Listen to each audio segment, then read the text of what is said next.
भागवत महापुराण के 5वें स्कंद के 9वें अध्याय का अब हम तीसरा भाग पढ़ते हैं। तो हमने जो है दूसरा भाग यहाँ तक ख़त्म कर लिया था। अब ये तीसरा भाग यहाँ से शुरू करते हैं। भद्रकाली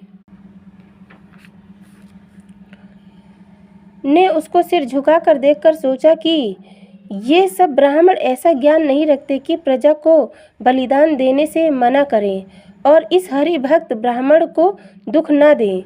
यदि मैं इसकी रक्षा नहीं करती हूँ तो मुझे पाप लगेगा, क्योंकि कोई मनुष्य अपने सामने किसी को बिना अपराध दुख देवे तो उसकी रक्षा करनी चाहिए, नहीं तो देखने वाले को पाप लगता है।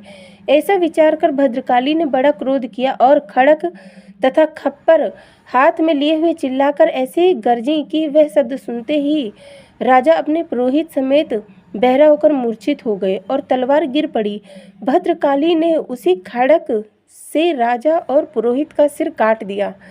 दोनों का सिर गेंद के समान उछलकर इस इच्छा से नाचने लगा कि अगर जड़ भरत प्रसन्न होकर मुझे कृपा की दृष्टि से देखें तो मेरा भला हो जाएगा।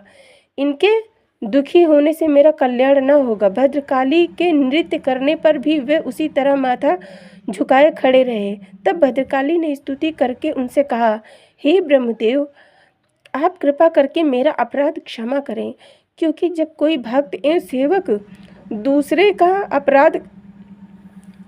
अपराध करता है तो उसके मालिक का नाम धरा जाता है। सो आप ऐसा विचार न करें कि यह राजा भद्रकाली का भक्त था।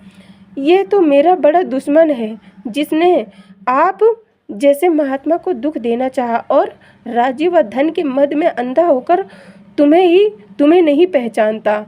जड़ भरत ने यह वचन सुनते ही मुस्कुराकर कहा कि आत्मा का कभी नाश नहीं होता, इसलिए अपना सिर कटने से मैं नहीं डरता, परंतु तेरा भक्त इस पाप के बदले में नरक भोगेगा।